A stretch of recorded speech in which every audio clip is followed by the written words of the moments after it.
mais en fonction du prix de l'or. Et ceci s'est retrouvé à travers toutes les économies du monde.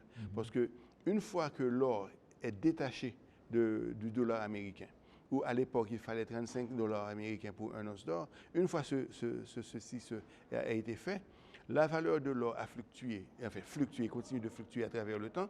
Et aujourd'hui, un once d'or se vend à 1300, 1290, 1280 dollars, et comparativement à l'époque où il fallait échanger l'or à 35 dollars. Mais cette nouvelle valuation de l'or, la fluctuation de l'or se reflète effectivement sur toutes les autres monnaies, et y inclut la monnaie haïtienne. Parce que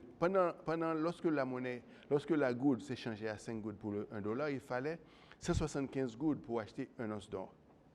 Aujourd'hui, il vous faut plus de 80 000 gouttes pour acheter un once d'or. Alors, c'est vraiment facile à faire. Si vous prenez 90 gouttes à 1 dollar, il vous faut 180 000 gouttes pour acheter un once d'or, alors qu'à l'époque où il fallait 5 gouttes pour 1 dollar, il vous fallait 175 gouttes pour acheter un once d'or. Tout ceci se reflète, si vous voulez, dans la dynamique de la circulation sur le marché local de deux monnaies. Donc, la notion, c'est surtout dans l'espoir de préserver le pouvoir d'achat et dans l'espoir de permettre à ce que les échanges se fassent, de sorte que celui qui vend puisse préserver son pouvoir, son habilité de renouveler son stock, et celui qui consomme d'avoir l'habilité de continuer de consommer, mais aussi de thésauriser ses excès, ses épargnes. Donc c'est vraiment là que vous avez cette notion. Donc le comportement de l'argent économique est déterminé en cette matière. Absolument. Alors, M. Savary, si nous parlons de circulation monétaire, il y a une monnaie de base, une monnaie nationale, et comme vous avez bien dit, la mauvaise monnaie chasse la bonne. Alors, si on prend la situation en Haïti particulièrement, eh bien, comment peut-on expliquer? Est-ce qu'il y a un avantage qu'une économie peut tirer du fait d'avoir une monnaie, je dirais, dépréciée?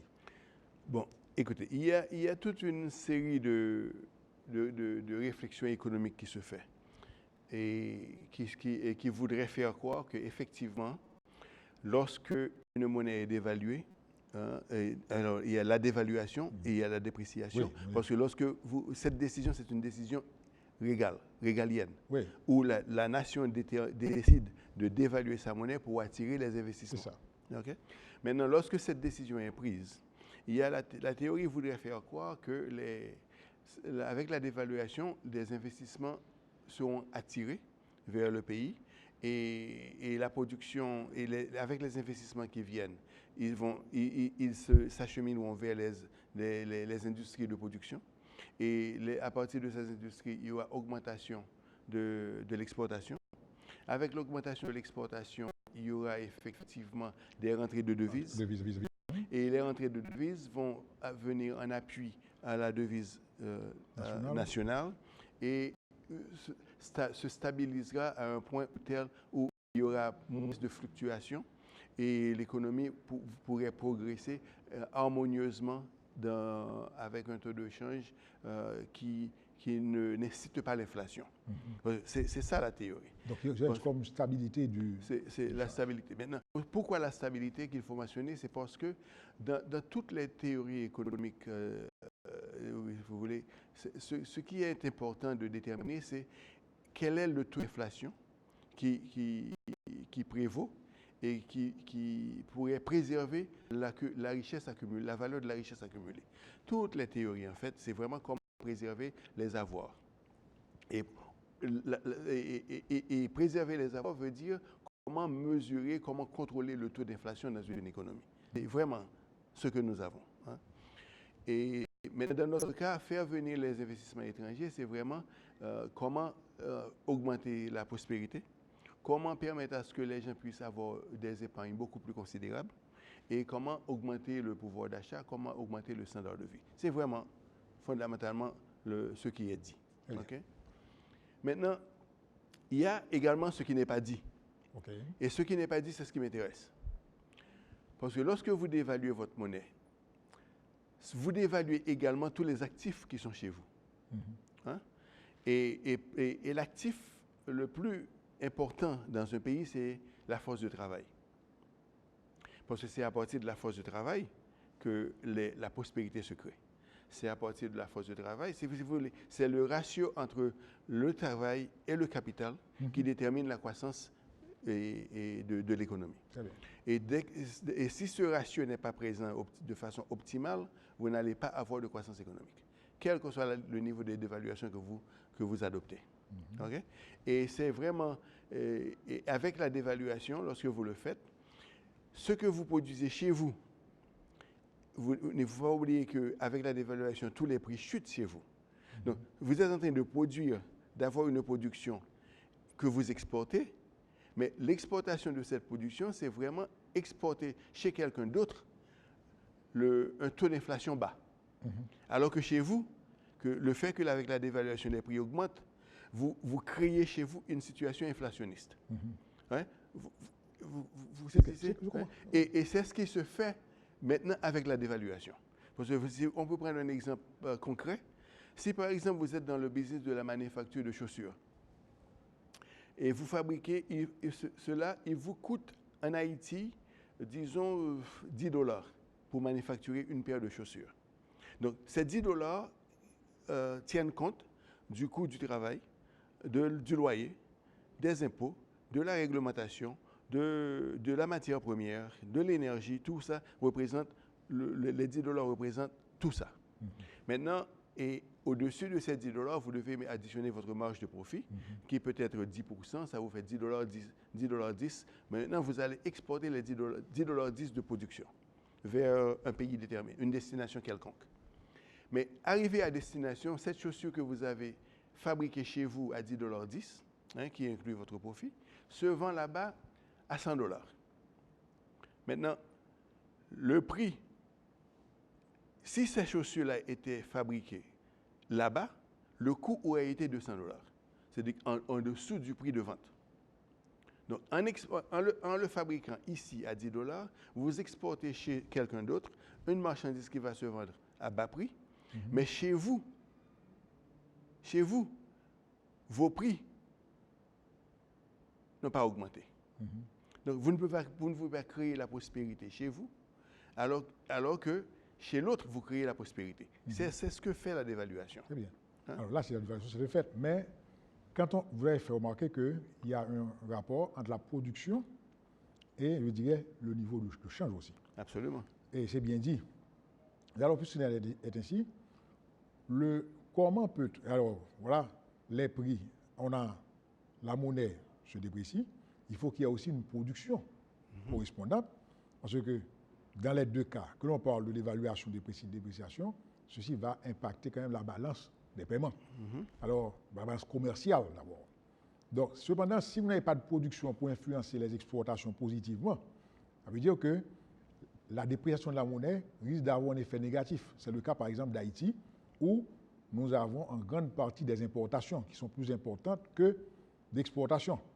Alors, dans cet environnement que nous avons là, alors, comment peut-on rendre ceci positif en termes d'opportunités, économiques aussi, en termes de demande de crédit ou d'offre de crédit?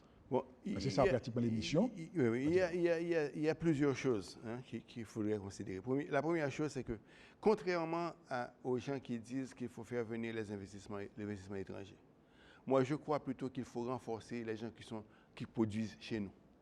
Il faut d'abord les renforcer. Il faut les renforcer en ce sens parce que c'est eux qui sont sur le terrain. C'est eux qui œuvrent sur le terrain, c'est eux qui ont la connaissance du marché, c'est eux les interactions entre eux et les ouvriers, les interactions entre eux et les syndicats, les interactions entre eux-mêmes. Hein? Donc d'abord, il faut renforcer ces gars. Il faut les rendre beaucoup plus prospères. Parce que va avoir un impact sur la demande de crédit. Maintenant, pourquoi premièrement il faut les rendre plus prospères? Parce que lorsque l'étranger vient, c'est eux aussi qui sont les interlocuteurs de l'étranger. Donc, si le rapport qu'ils ont à fournir à l'étranger n'est pas un rapport positif, l'étranger ne viendra pas. Parce que l'étranger qui vient en Haïti d'abord pour les investissements, ce n'est pas quelqu'un qui vient Deus ex machina qui vient, il a de l'argent dans sa poche et il vient chercher des opportunités d'investissement en Haïti. Non. C'est un bon samaritain.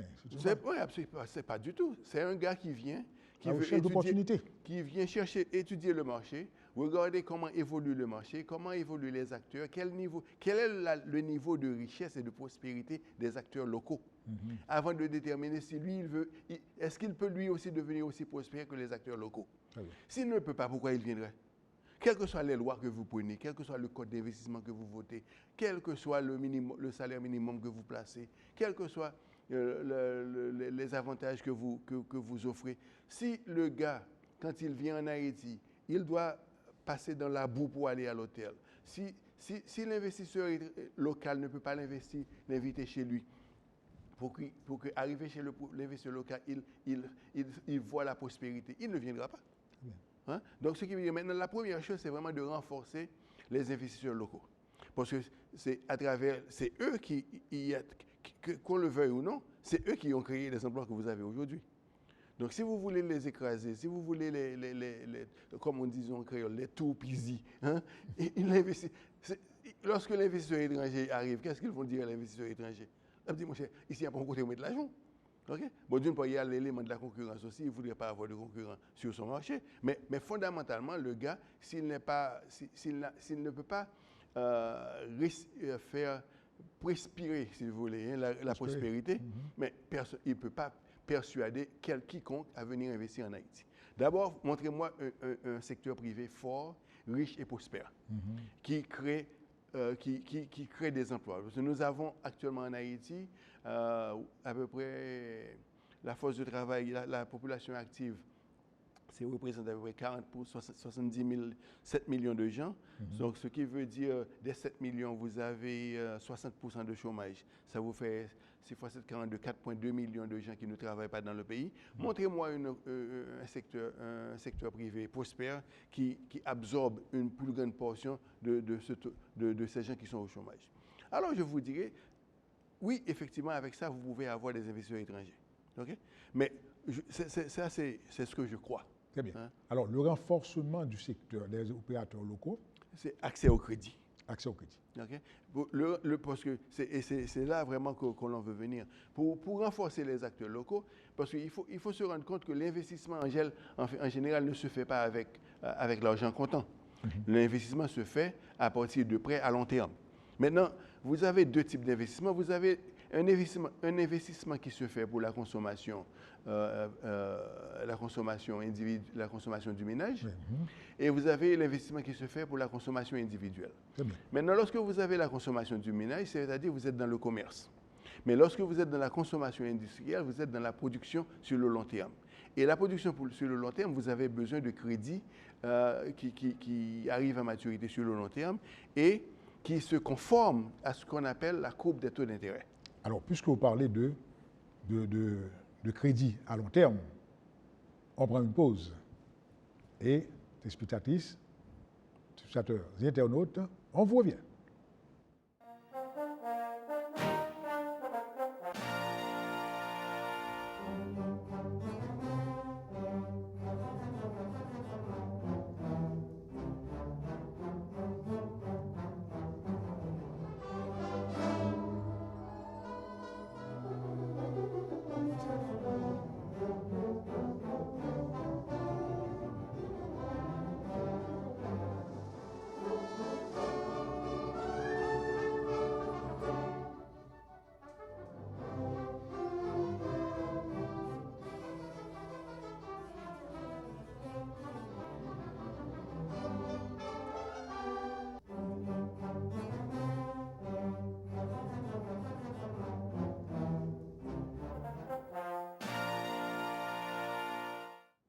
Chers téléspectatrices, téléspectateurs et internautes, vous suivez la 400e édition de la série OCPA Magazine.